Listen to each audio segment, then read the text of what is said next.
So first of all, spoiler alert. Yeah, I'm gonna start putting this guy here, so y'all know we're talking spoilers, babe. So if you haven't seen the episode and you care to get spoiled, maybe scroll on past. Yeah, let's talk about episode 9 yesterday. So that was the last episode of the season. It was the last episode of the season, and it was very weird. It was a weird turn. So overall, let's talk about it first, and I'll talk about what I think about it. So basically, it's revealed that the Hulk King, the head of that intelligentsia, which intelligentsia was that incel ass Reddit forum where all those fucking douchebag dudes were like, "Oh, down with She Hulk because she's a woman."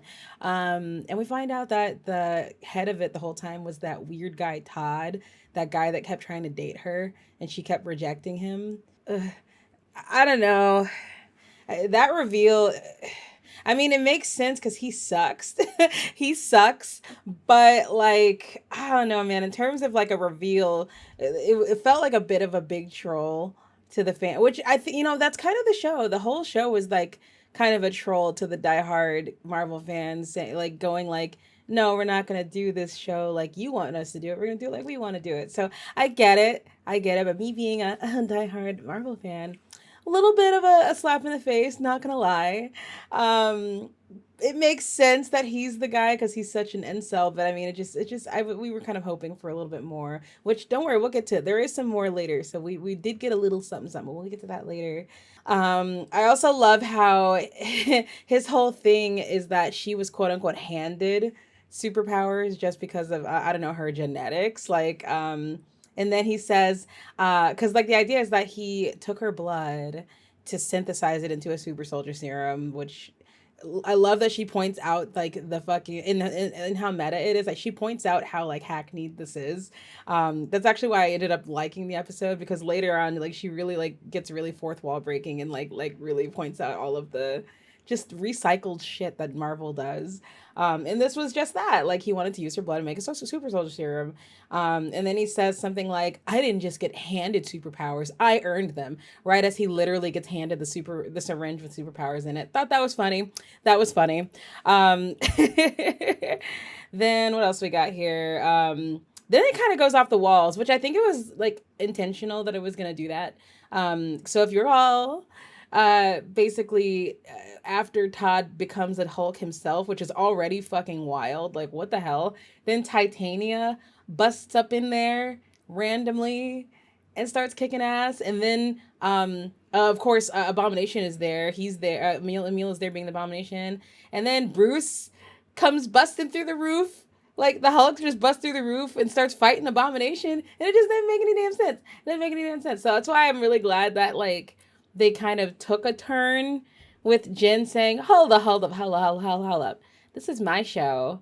Why are we making it about everybody else? It's about me." So then she literally jumps out of the show into Disney Plus. Like there was like they like recreated the Disney Plus like scrolling thing, and the She Hulk just like punches a hole in it and goes into like the Marvel Studios, and it just got really meta. It got really meta. There was like a lot going on, man. And I love that they're going so far with this fourth wall breaking because we're about to get Deadpool in a few years. And Deadpool is very much known as the fourth wall breaking ass dude. But I feel like he never went this far.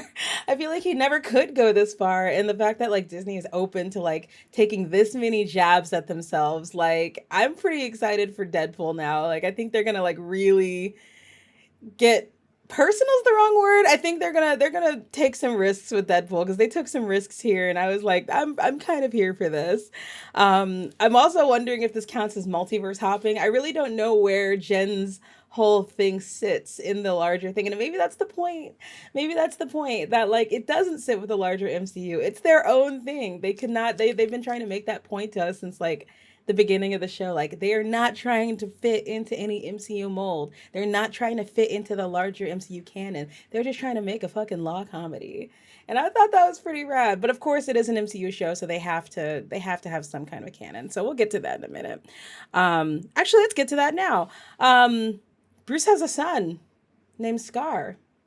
Now, I like many people didn't know what this meant. I had to look this up because I didn't read that much into the Marvel. I really didn't read any Marvel comics when I was a kid. I liked like Spider-Man and X-Men and stuff, but I never knew who the hell Iron Man was until Iron Man came out in 2008.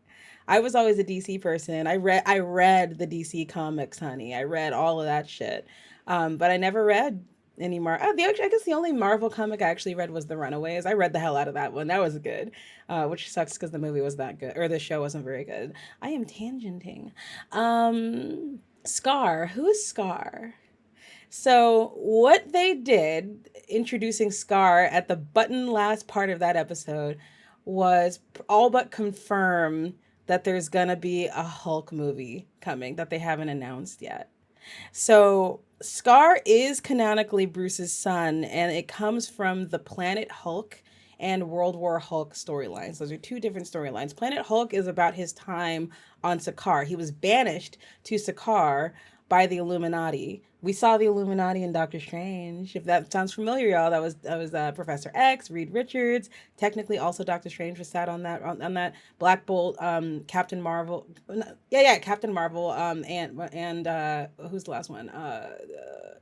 Captain Carter. Captain Carter. There we go. Sorry, I was like, who the fuck? But yeah, Illuminati. We saw the Illuminati in Doctor Strange, the new Doctor Strange movie. This kind of tells you they're probably going to come back. They haven't set up a lot of this. So in the comics, I forget what Hulk did, but he did something bad, and it made the Illuminati banish him to Sakaar. At Sakaar, he met a woman and had a baby. Had a baby.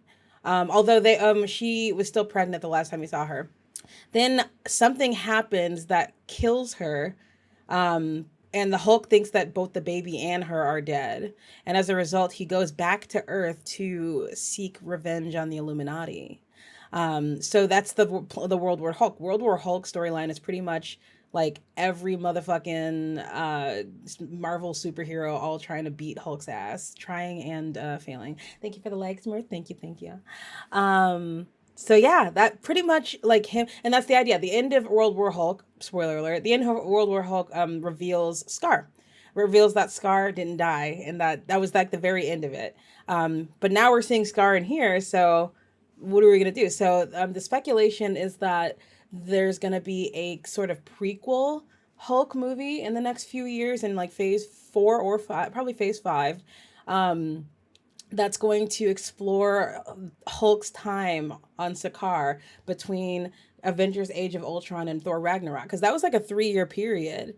And we don't really know what the hell happened to Hulk. All we know is that he stayed the Hulk the whole time he was like that. And became and kind of forgot himself. That's kind of all we know. We really don't know what happened to him. So that is a speculation. Some of the big players that were in the World War Hulk storyline in the comics, the Illuminati, of course, the Skrulls are also kind of a part of that a little bit. There's like one fight where he thought he was fighting one of the Marvel heroes, and actually I think it was Black Bolt. He thought he was fighting Black Bolt. He defeated him, but it turns out Black Bolt was a Skrull. So that feeds into the secret invasion a little bit that we're gonna get next year. Then X-Men are also pretty prominently prevalent in World War Hulk. A little bit unlikely that we might see them if this movie comes out in the next like 2 years. Unlikely we're gonna see them because I think I saw somewhere that we're not gonna be able to see the X-Men in the MCU until like 2025 or something like that. So if World War Hulk comes out sometime in the next 2 years, X-Men probably aren't in it.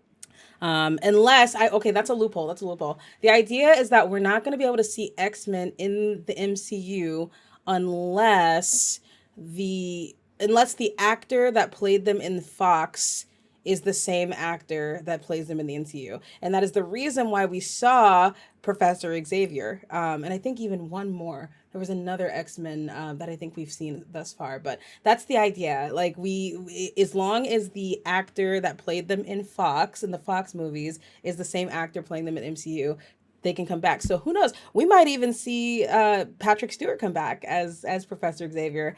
I don't know. Let's leave it open. I don't know. So that's X-Men. Ghost Rider is also one of the heroes that Hulk fights. I feel like this is very unlikely just because we haven't heard anything about this.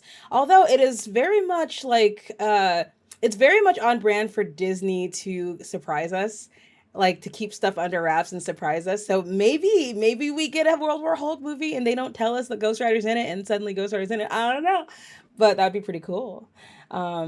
Yeah, I wonder. I see. Here's the thing. I think if they when they bring X Men to the MCU, I want to say that everything we saw in X Men and the Fox when Fox owned them will be canon, but in a different universe. So I think what they're gonna do is they're gonna bring X Men to the MCU as its own universe. So it's gonna be separate from the other universe. So that's why I think they're gonna like recast Logan. They're not gonna bring Hugh Jackman back as Logan, even though Hugh Jackman is technically coming back in Deadpool 3 for some reason, and that doesn't make a ton of sense. I don't think they're gonna. I don't think Hugh Jackman's gonna sign on for another 10 years of being Wolverine. As much as I would love that to happen, because I'm in love with him. I just saw him in Music Man last week. I love Hugh. I love Hugh Jackman.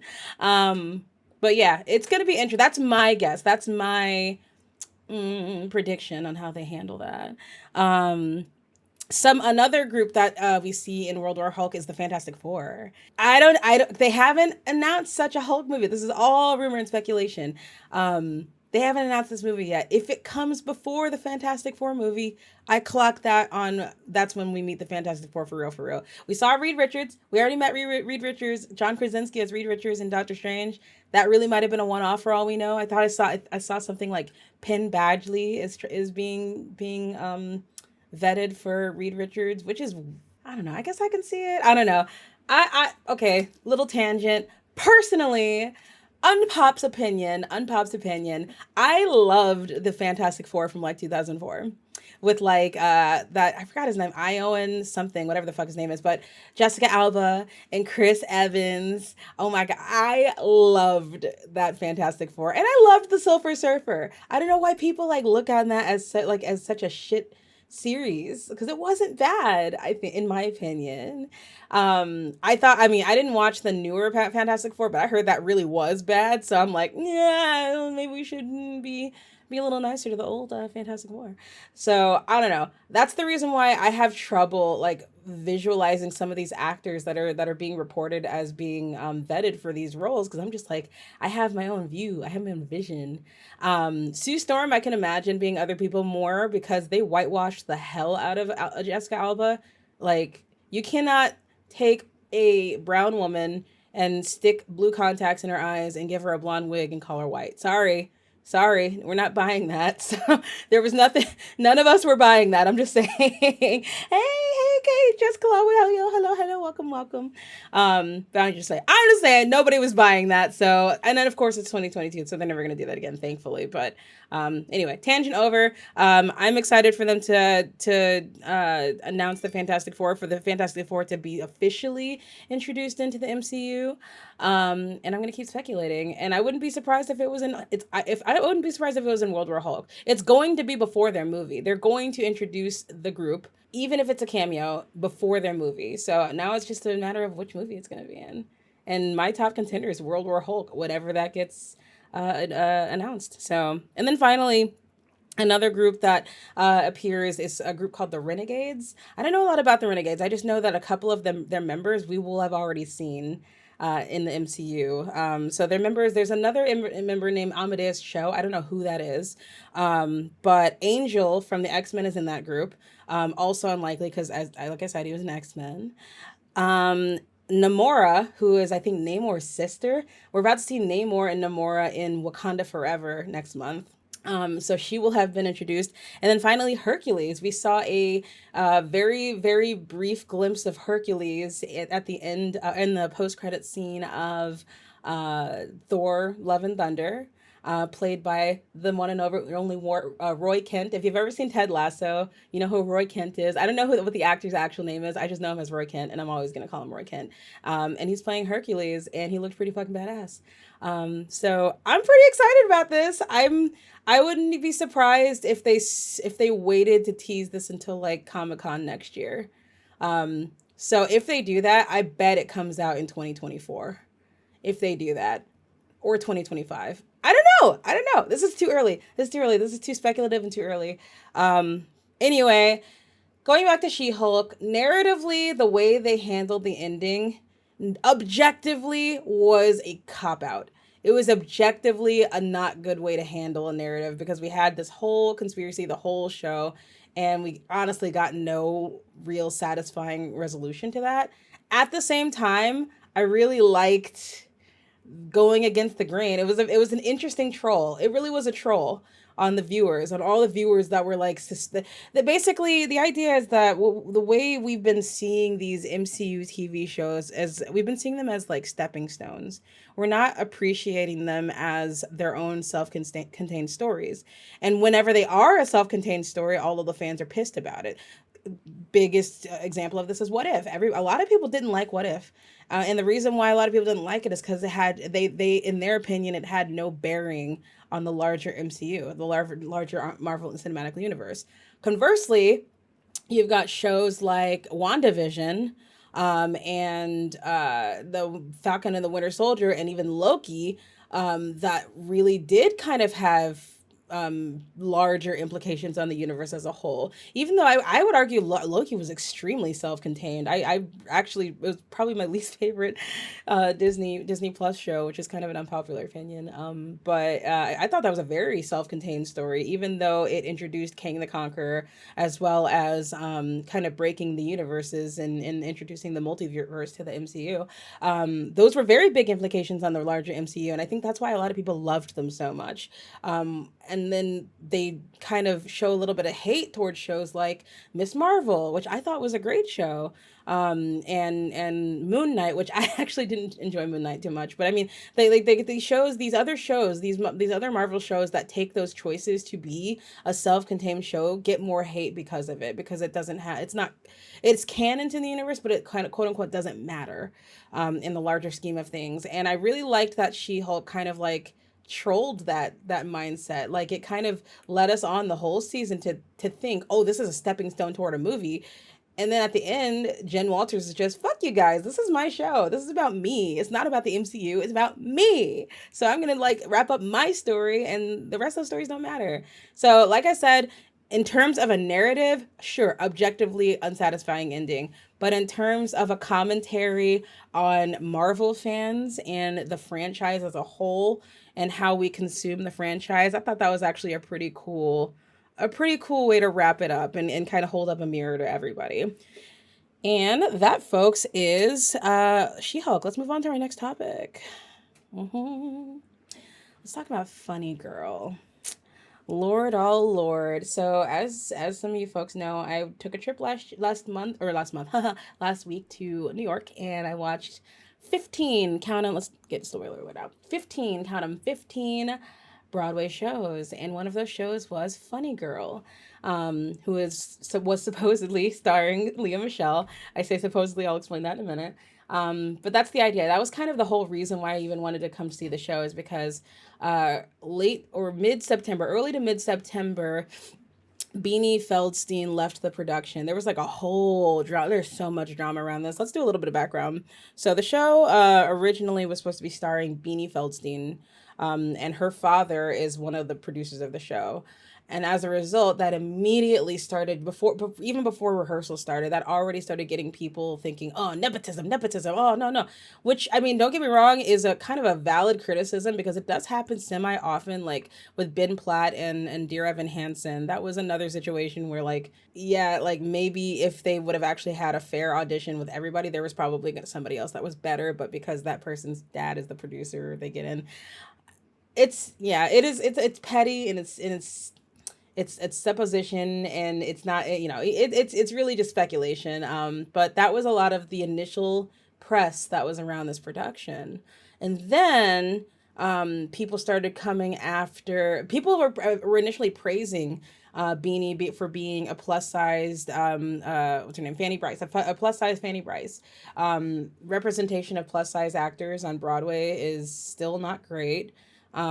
It's a little better though, actually. I have to say, like, just about every show I saw last week had at least one full-figured lady or full-figured man on stage, and I was like, okay, I see you, Broadway.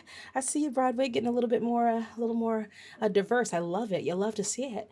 But yeah, she was initially praised for that, and then videos and promos of her singing and rehearsing with the cast started coming out, and then people started getting a little bit mean. Um, I've heard Beanie Feldstein sing. I've heard her sing. I've heard her sing songs from the show in those recordings, and I will acknowledge that perhaps her vocal style and ability did not match the role. That is an objective thing. I mean, my vocal probably styling doesn't really match it. I can't. I don't know if I'm sure I could sing "Don't Rain on My Parade" pretty well, but I'm not going to be able to embody Barbara. You know, so I mean, it's just certain voices match certain roles, and I think that it. I agree with generally that Beanie Feldstein didn't really fit. At the same time, I don't think she deserved the hate she got. She got a lot of hate. People were not nice to her. Oh God, the internet was not nice to her, and nobody deserves that. Nobody deserves that treatment. So fast forward to this summer. There was a lot of speculation that Leah Michelle was going to take over the role. Oh, thank you, thank you. Oh, you're so kind. You're so kind. Oh, love, love, love. um, so yeah, there was a lot of speculation that Leah Michelle was going to take over the role. Folks that are not familiar with Leah Michelle, she starred on that show Glee for like something like 10 years or something like that, or maybe say 8 years. I don't know how long that went on. I used to watch the hell out of that show, and I fell off after Corey Monteith passed away. Um, and she like Leah Michelle has her own set of bad press. For one, in the show, she sang like every single Fanny Bryce song from the show. Like her dream role was to be Fanny Bryce and Funny Girl, and even at the end of the show, like she ended up starring as Fanny Bryce in Funny Girl on Broadway in the show and won a Tony for it. So like this has like been Leah Michelle's dream her whole ass life to play Fanny Bryce. And when Fanny Girl was announced that it was going to get revived on Broadway, people immediately flocked to her. There were rumors that like it might have been like Lady Gaga too, but mostly people like really flocked to Leah Michelle for this. And then when Beanie Feldstein got it, all of Leah Michelle's little fans, her little stands got a little nasty, a little nasty. So fast forward to the summer now. Reviews are coming in about the show. It's opened already on Broadway with Beanie Feldstein leading. Reviews were not great. Reviews were very, very harsh toward her specifically, which honestly, y'all are about to hear my review, and quite frankly, considering the rest of the production, there was other shit wrong with the production. Even if Beanie Feldstein wasn't the best Fanny Bryce vocally, there was a lot of other shit wrong with this fucking production. So it was not fair to put it all on her, but we'll get to that. We'll get to that. Thank you for the likes, David. Thank you, thank you. Um so Beanie Feldstein announces that she's leaving the production. Everybody's speculating their asses off that, oh, she got fired because the reviews are bad, blah, blah, blah, blah. So much speculation, a lot of really nasty things. It's I will say it's a pretty bad sign though if your understudy, like her understudy Julie Benko, who is actually the Fanny Bryce I saw. Julie Benko, she was great. Was getting a lot more applause than Beanie was, and that's kind of a bad sign if your star.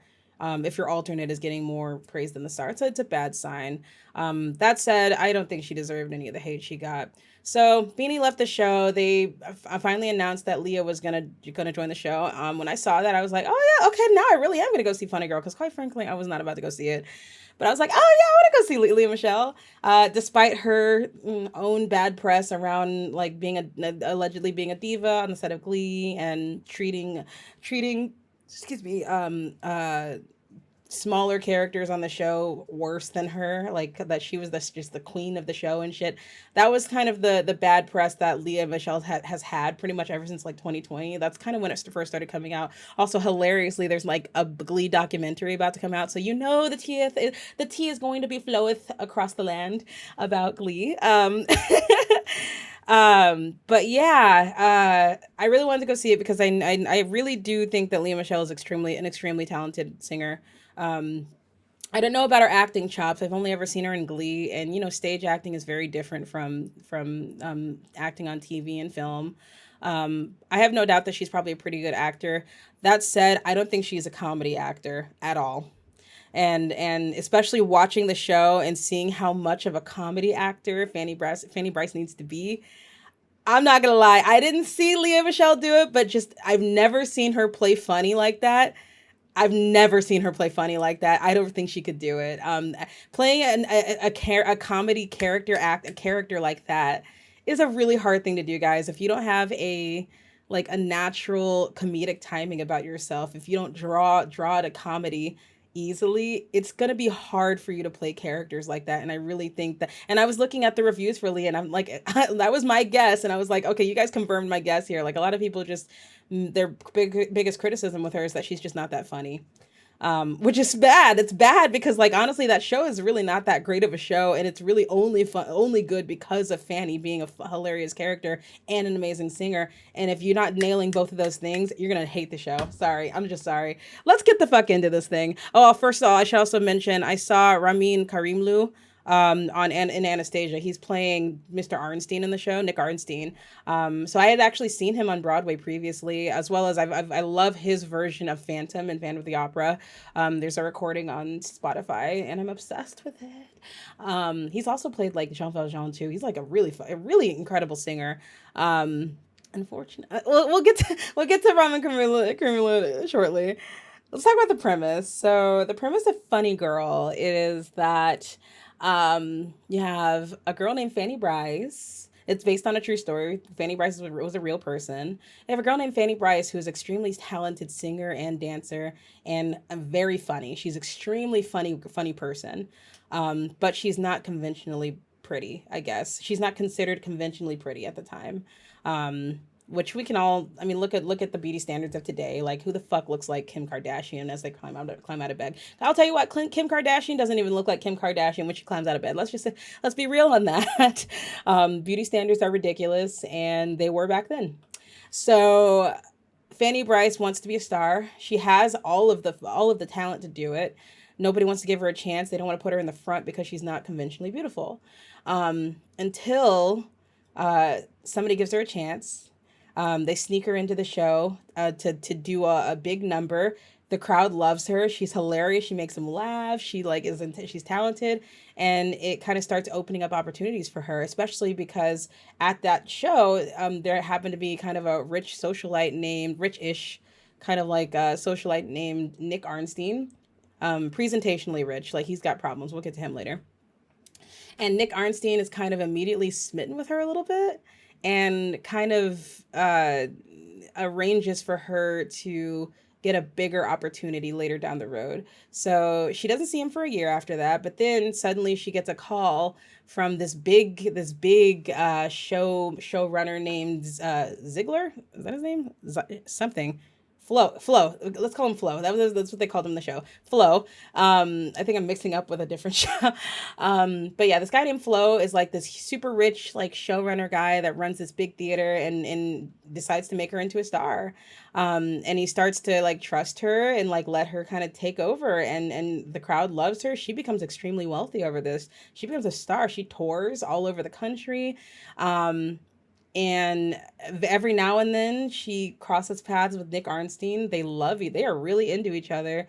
But he is kind of a hustler in terms of what he does for a living. Like, he's a gambler. He like takes risky bets and stuff, and that's how he gets his wealth. And he frequently loses all of his money over and over again. And he's got the mindset of like, oh man, I need to get myself out of this. I can't accept help. So he gets very tunnel visioned on that and kind of neglects everything else, which will come into play later. So the end of Act 1, he decides, I need to go chase this money. I want to marry you. But I need to go chase this money. So he goes to like New York or something, and she's supposed to go to like Atlanta or whatever. But she's just like, no, fuck that, fuck my career. I want to marry this guy. Which, problematic. We'll get into the problematic messaging. The show is dated. We're gonna talk about that.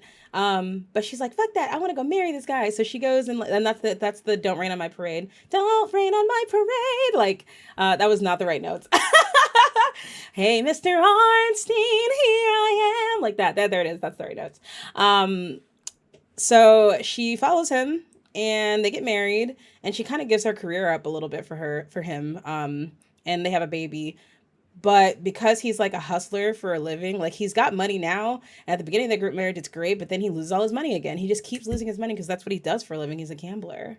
So she has to go back to work to make them some money. And she's expecting him to like be a father and be around, and he's like still chasing the money. He's like neglecting his family and neglecting her. And she tries to like bail him out a little bit by like lending him money, and it like starts really eating away at his manhood, I guess. Um, and he starts like becoming really really withdrawn, and really like, oh, I can't do that. Like he starts becoming a little cruel to her, because like all because she's just trying to help him.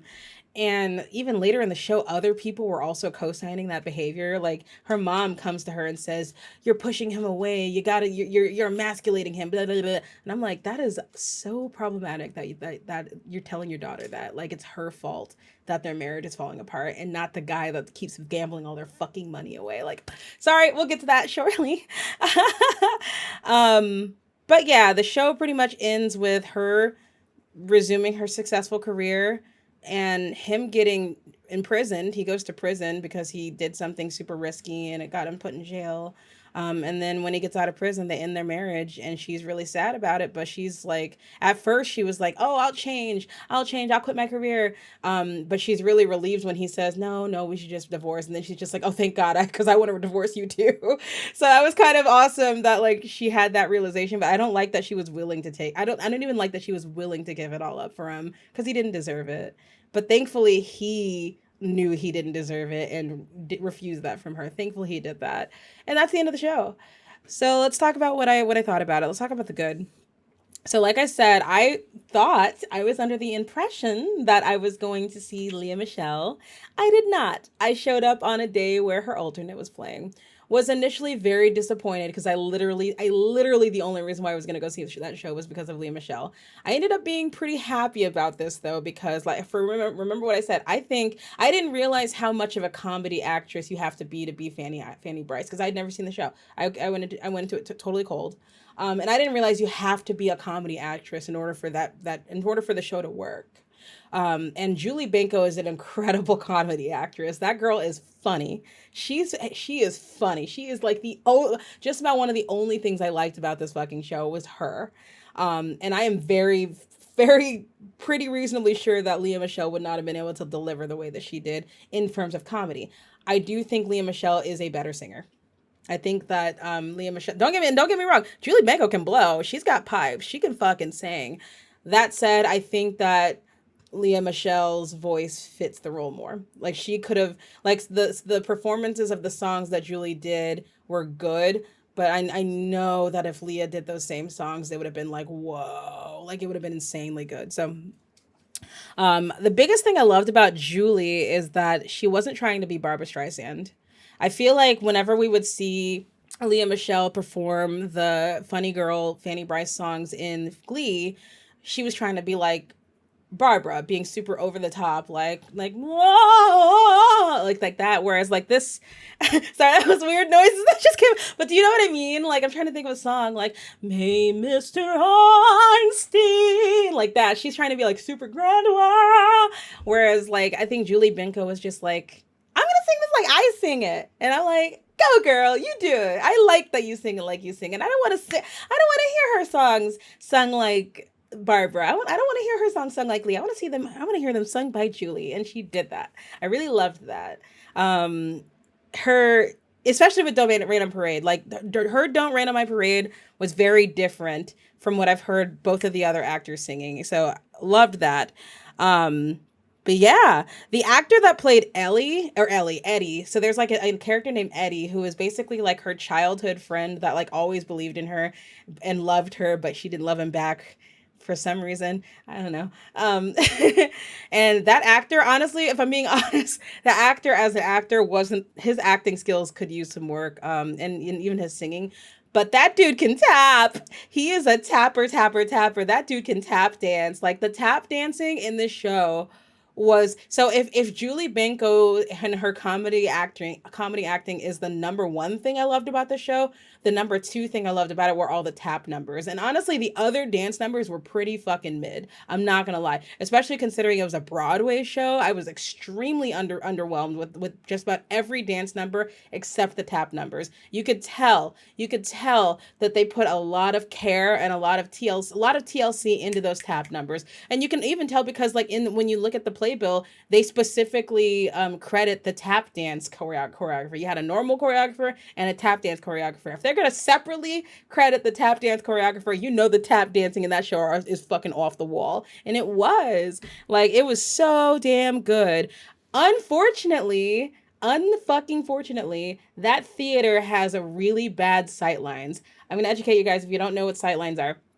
Basically, when you're sitting in a theater, well, if you're in a movie theater, all the sight lines are pretty much the same. You can all see the theater. You can all see the screen. The screen is huge and it's pointed up, and everybody, there's no heads in your way, right?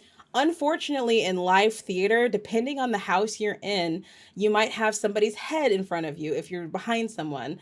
I usually like to sit in the mezzanine because it's a great view above the stage, so you're not missing any action on the ground. If you're a little bit too close to the stage, like if you're on like the first few rows, you'll be able to see their facial expressions and emotion really well.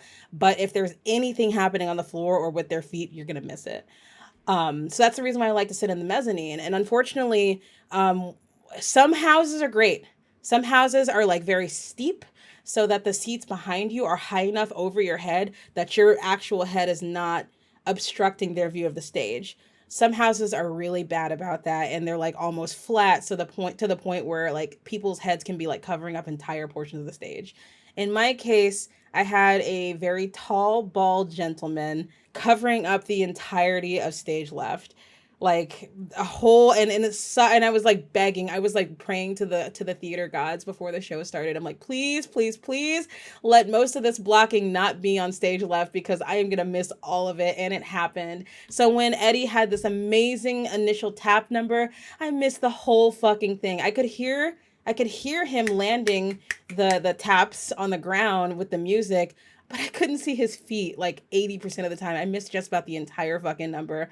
So I was really disappointed in the sightlines of that. It's just, and honestly, it's not their fault. It's just the theater. It's the house they chose. It's the theater they chose. It was just an unfortunate theater for that kind of show. The mother, who was played by what's her name, Tova something. I've never actually seen her anything, but I know she's quite famous on Broadway. She was really great, actually. Like I really enjoyed her. I really enjoyed her, actually. She was very funny. I was really curious because Jane Lynch, who also was in Glee, was previously the mother. And from what I'm hearing in people's opinions on the different performances, I'm hearing that Tova was better. I really enjoyed her. I thought that she brought a great amount of emotion to the role. I feel like if you played the role flat, it could really be swept behind. Her role as Fanny's mother could really be like a background role, like not impactful at all. But I think she really commanded every scene she was in. She didn't upstage anybody, but she had a commanding presence. You knew she was there. You knew that as Fanny's mother, she is important to the plot. She's important to Fanny. Like she was very, very good at commanding presence when she was on stage, and I really, really loved seeing her. I loved Ramin Karimloo, who played Nick Arnstein. I love him as a singer. I love him as an actor. Um, I'm gonna be honest. I think he might have been a little miscast for this. His voice is very operatic. He can belt. He can belt his ass off. But some of the range in this show, and there's the range in this character, I think did not jive well. Especially the upper ranges didn't jive well for him, for his vocal style. He's got a very like it's very operatic, and when he does like really high notes, he ends the notes on like an imperfection. So like you can end the note like ah stop, or you can end the note ah like that. You heard the ending that I did? Like there's like an imperfection at the ending. And that works for a lot of other roles. Like I said, he's played Phantom, he's played fucking Jean Valjean. I will admit his role in Anastasia, didn't love it, but he fucking played the hell out of it in Anastasia. I just didn't like Anastasia as a show. I should talk about that at some point. But for this role, his style of singing with the imperfections at the end did not mesh well with the songs, and it made them sound a little bit not good. And it sucks because he's so talented. I love that guy. And that's a good segue. Let's talk about the not so good. The sight lines, I already mentioned the sight lines. Like that was really That really took a lot away from the show for me. Like there were entire scenes between like characters that were really intimate and I couldn't fucking see it. Even when I tried to like move my head back and forth to like try, and I felt bad doing that because by the way guys, if you do that, if you're moving your head a lot to try to get your own sight lines good, you're fucking with the people behind you because now they have to move their head and it just snowballs into a really poor experience for everybody. And I'm wondering if the August Wilson Theater is just not a very good theater. I don't know. I'm sure it's good for plays. It's not good for musicals. Sorry, it's just not. Um, I thought the set was pretty underwhelming. Basically, they went the they did kind of like a marriage between the simple minimalistic look, which is very much a thing that's done on Broadway. The minimal, doing very minimal sets, but then they also did like grandiose sets too with it. I thought it was just a little under imaginative, especially considering at the time I had already seen some pretty amazing sets on Broadway. Like it was like Funny Girl was like the ninth show I saw last week, and I'd seen some incredible sets. So coming into Funny Girl, I was like, damn, this is a little bit underwhelming considering all of the amazing sets I saw. I'm not saying it needs to be like super elaborate like Moulin Rouge, but I mean, damn, like at least a little bit imaginative, not just like some rotating cylinder that opens up different settings. I don't know. It just felt a little bit under imaginative to me.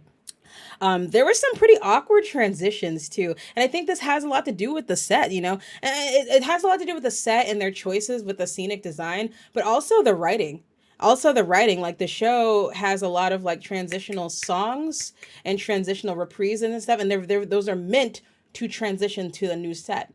That's like a very classic Broadway thing. We don't really do that anymore in new shows, but back in like the 50s, 40s, 50s, 60s, those shows used to have extremely elaborate sets on Broadway. They used to be insanely elaborate sets that needed like 15, 20 seconds to move the old set out and the new set in.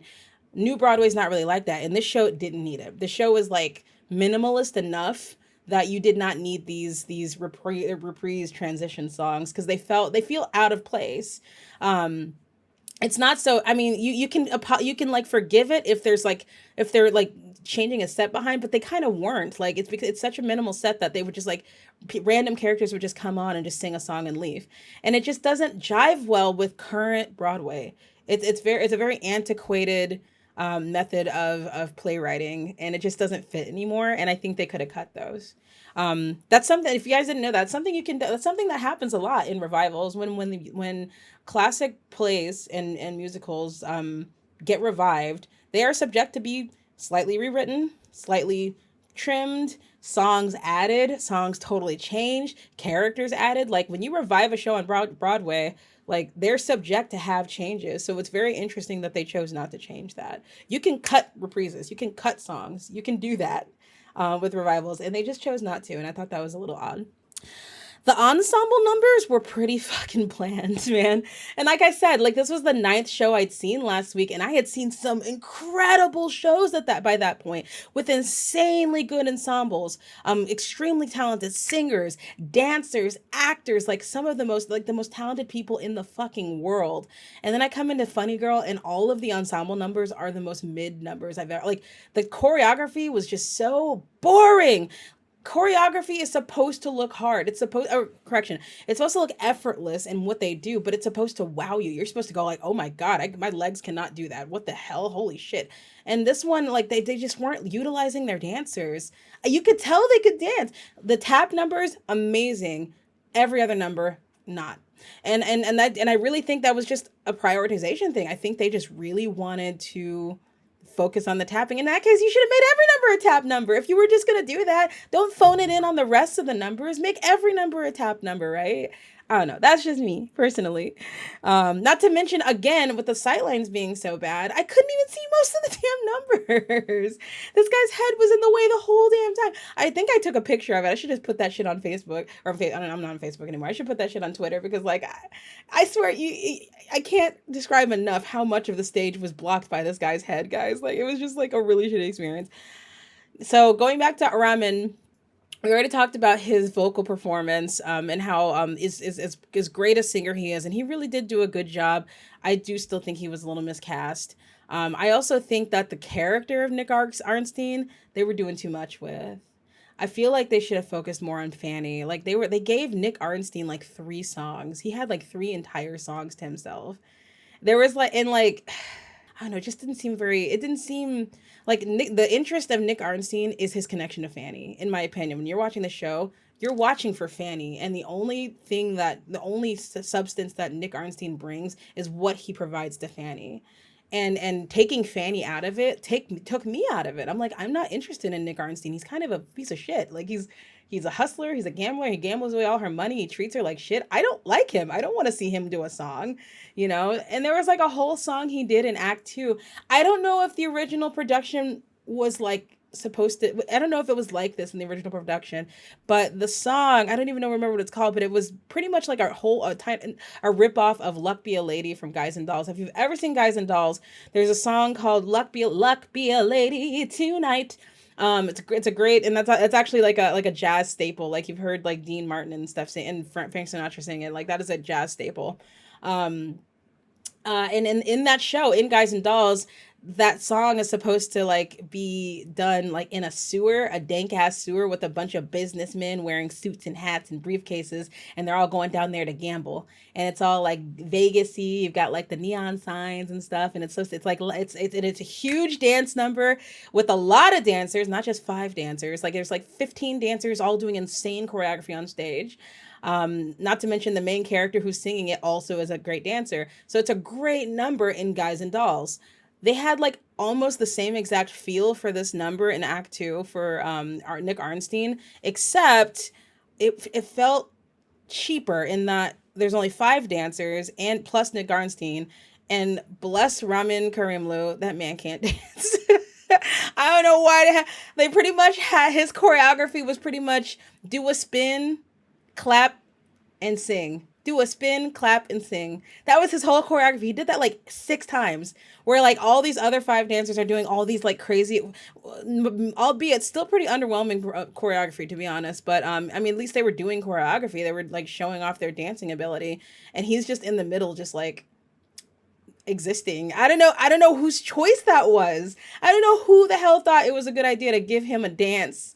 Like it made no sense. And I was sitting here rolling my eyes the entire ass number. I couldn't wait for it to be over. The direction in general was actually pretty lazy in my opinion. I thought that like there was really no innovation to it. A lot of the scenes were really just people standing around talking. And I know you're saying, oh, Gozi, isn't that theater? Kinda, but there's a way to make a scene more than that. And I saw it. I saw 15 shows last week and I freaking saw it.